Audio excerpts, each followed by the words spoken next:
In my last video, I overviewed the history, components, and utility of magic circles. That video was my preparation to make this one, a look at magic circles in modern media. Why are they built the way they are? What are their parts? What do they mean? And in what ways are they similar to or different from magic circles in the late Middle Ages and early modern period? These were all the questions I had in mind as I set out to research magic circles in history. Having done that, I now want to turn my attention to modern media to attempt a reading of sorts. What can I observe in fictional magic circles, having read up on their history? To oversimplify my oversimplified overview, here are the essential basics I'm taking into this project. In human history, magic circles were one ingredient in Western necromantic traditions, which included many components, like purification rituals, an emphasis on cardinal directions and time, position of astrological bodies, divine names, words of power, material components to create a magic circle, other material components to supplement the ritual, and rituals and incantations to achieve congress with gods,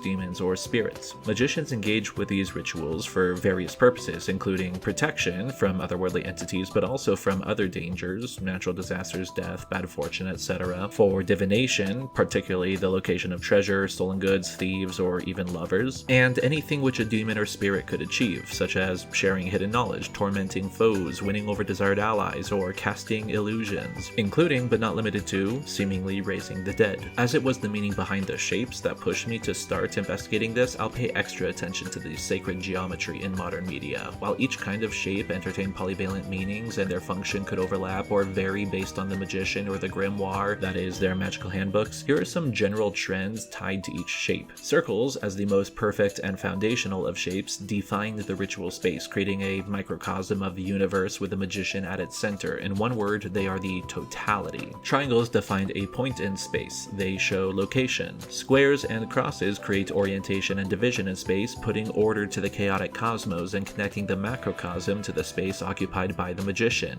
If circles are celestial totality, squares are terrestrial confines. They are the borders. As an aside, something I didn't go into last time, as it deals with modern magic more than medieval, is the integration of elements with symbols. John Greer, for example, ties the triangle to fire, the square to the four terrestrial elements, the pentagon to the five zodiacal elements. I'm not going to bind myself to any one author's or magician's interpretation of which shape corresponds to which element, as the fictions I'm analyzing have other gods and rules, but I will keep in mind possible connections beyond the basics. The question I'll explore is this: what significance might the symbols and shapes present in the fictional ritual hold to the magician in that world that they occupy? Shapes with more sides, pentagrams, hexagrams, etc., often indicate just increased layers of protection. Pentacles are a good example, sometimes with pentagrams, sometimes hexagrams or sigils, but always as supplementary tools to better guarantee the magician's success and safety. This could be by showing the authority on which the magician is acting, appealing to higher powers, adding tiers of protection, or tying present rituals to past ones, creating talismans that can aid in future endeavors. That said, to give ideas on how one might pay attention to other shapes as a sort of starting point or source of inspiration more than fast rules, I will note here that Greer ties these shapes to elements, names, the Kabbalistic tree of life, and planetary activities. Here's how I'm going to condense everything he said into one or two words. The pentagram symbolizes spiritual strength, the hexagram symbolizes harmony, the heptagram symbolism depends on how it's drawn, as it can be drawn in several different ways, but they all revolve around the ideas of perpetuity and endurance. Similarly, different octagons may correspond with splendor or glory, and thus humility or intellectual rigor. I'm going to simplify all this to intelligence. I seriously doubt any of the media I will analyze here will have a one-to-one connection with shapes and these concepts that Greer explores, but they do show us the kinds of ideas that we could keep in mind while analyzing. If not intelligence, does the use of an octagram seem to occur with other ideas instead? That sort of question. Condensing all this into one page I can use for notes, here's the chart I will use to analyze magic circles in modern media. Yes, I am creating a worksheet and filling it out. I am giving myself homework. I don't know how to make the information fit well on a screen, and I'll say the most important parts out loud, but I'll also include a document in the description with all of these notes in case you care to look at them, or, which is what I would actually love, in case you want to take this chart, tweak it however you want, and make your own analyses of whatever media you consume that has circles in it. I swear, once they're on your mind, you will start seeing circles everywhere. Using this chart, I will attempt a reading on magic circles in modern media to see in what ways they hold to historical precedent, and in what ways they innovate. I am particularly curious to see to what degree circles seem to be a generic magical aesthetic, and whether we will see some of the rich, time-taking necromantic ritual aspects living in fiction. I will be analyzing 2 pieces of media in 3 categories. First, I'll look at 2 video games, Fire Emblem and Hades 2. Next, I'll look at 2 books, Katabasis by R.F. Kuang and The Amulet of Samarkand by Jonathan Stroud. And finally, I will look at 2 pieces of visual media, Frieren, and then as a bit of a test for myself to see how much I could extract from a series I've never watched and know very little about,